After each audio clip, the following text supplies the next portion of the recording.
Ndongeye ndabahaye mwiriwe mwese canke mwaramutse bivanye naho mugenda mudukurikirana muherereye.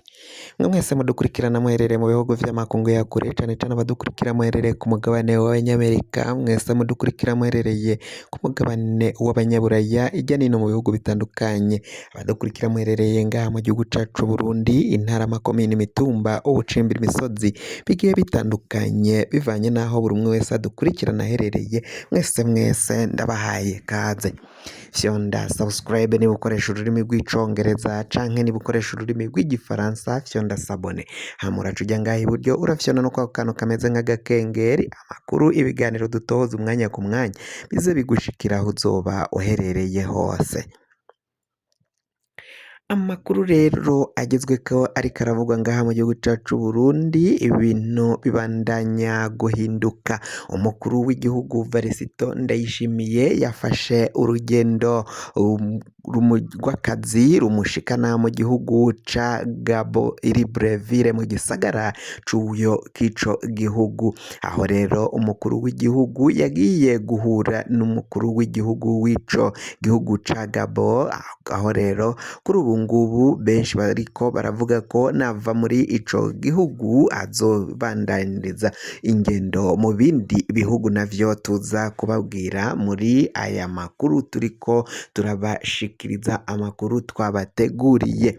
Ibintu bibandanya gukomera mu mutekano, icoba ni cose ku bakuru b'imitumba bo mu ntara za Kayanza barafise icoba gikomakomeye cane, aho biri kuvugwa ko umwanya n'umwanya iyo ntara ishobora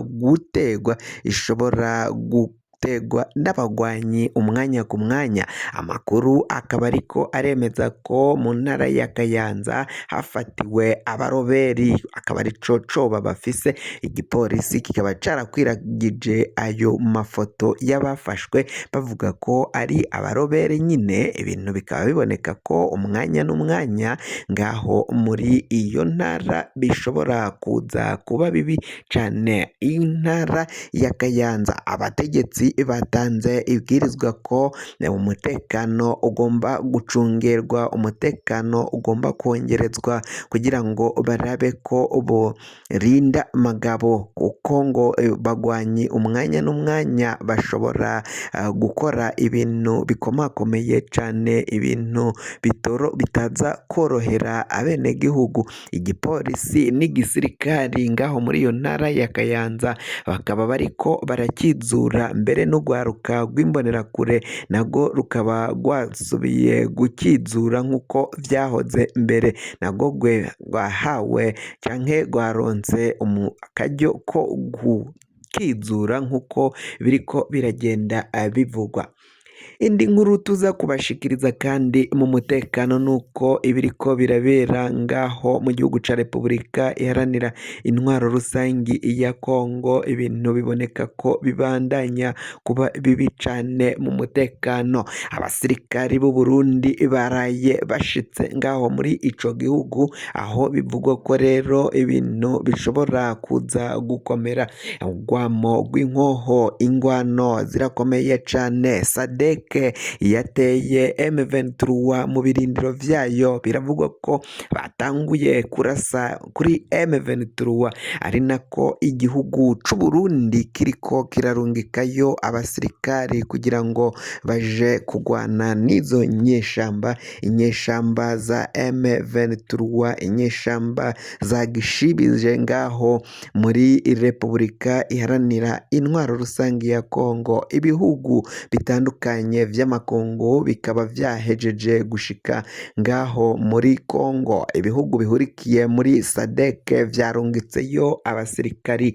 Igihugu c'u Burundi naco nticatanzwe, cabarungitse mu ba mbere baja guha umusada igisirikari ca Repubulika iharanira intwaro rusangi ya Kongo, igisirikari ca FARDC. Igisirikare ca FARDC biravugwa ko gifashanya n'inyeshamba za FDLR, umugwi witwaza ibigwanisho, umugwi w'iterabwoba wavuye mu gihugu c'u Rwanda canke wahoze ari Forces Armées Rwandaises, aho bavuga ko rero benshi muri bo mu bawugize basize bakoze bakoze jenoside yakorewe abatutsi mu mwaka w'igihumbi kimwe amajana icenda mirongo icenda na kane.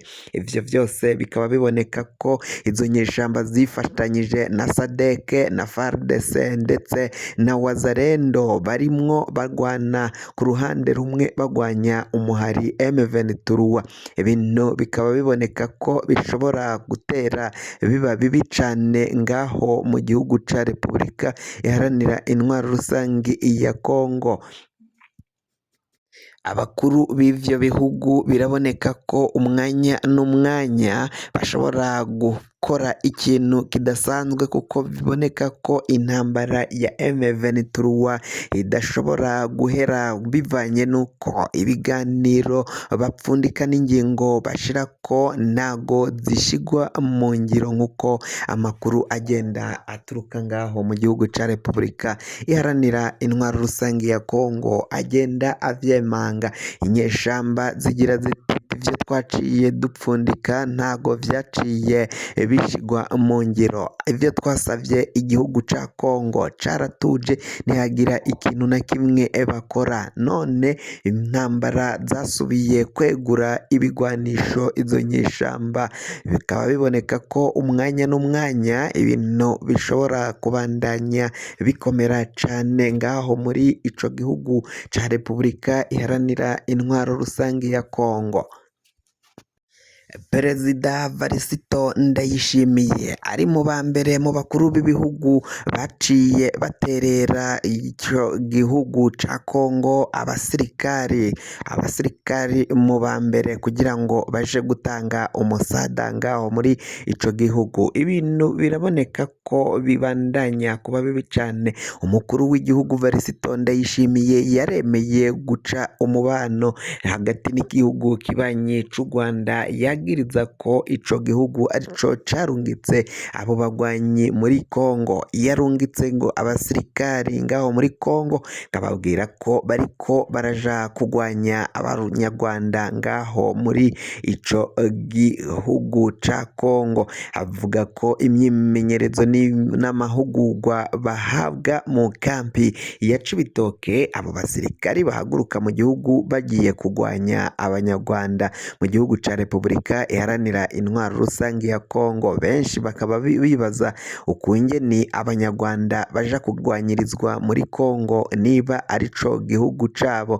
Ibintu bibandanya gukomera cane, ibintu bitera biba bibi cane ibiriko birabera ngaho mu gihugu ca Repubulika iharanira intwaro rusangi ya Kongo. Intambara ibandanya gukomera, inyeshamba za M23 nazo ntizoroshe, biravugwa ko zifise ibigwanisho bikomakomeye cane, mbere n'abasirikari bivugwa ko bakomakomeye nabo ngo bafise imyimenyerezo idasanzwe, imyimenyerezo y'abakaruhariwe mu kurasa. Biraboneka ko rero umwanya n'umwanya ibintu bishobora gutera biba bibi cane ngaho muri ico gihugu ca Repubulika iharanira intwaro rusangi ya Kongo. Amakuru aravuga ko ibintu bitera biba bibi cane ngaho muri Kongo kuko umutekano w'abenegihugu benshi bavuye mu vyabo. Igisagara ca Sake ngo kirageramiwe kuko ngo kiriko kiraberamwo imigwano, bere kandi kirigwa kiraraswa abenegihugu bamwe bamwe baciye bakivamwo baragihunga. Biravugwa ko kandi mu gisagara ca Goma naho ariho ingwano zishobora kuzobandanyiriza kuko biboneka ko ibintu bitera biba bibi cane. Igihugu kibanyi c'u Rwanda ivyo vyagirizi vyose cama cabihakanye, cama kivuga ko abo bagwanyi ba M23 bari kurasana n'igihugu ca Repubulika iharanira intwaro rusangi ya Kongo atari abanyarwanda, ahubwo nk'uko abo bagwanyi bemanga ko ari abakongomani, ubwo bivuze ko ari abakongomani nyenezina. Ibintu bibandanya kuba bibi cane ngaho muri ico gihugu ca Kongo. Abantu babandanya kwibaza uko izo ngwano zizohera muri ico gihugu.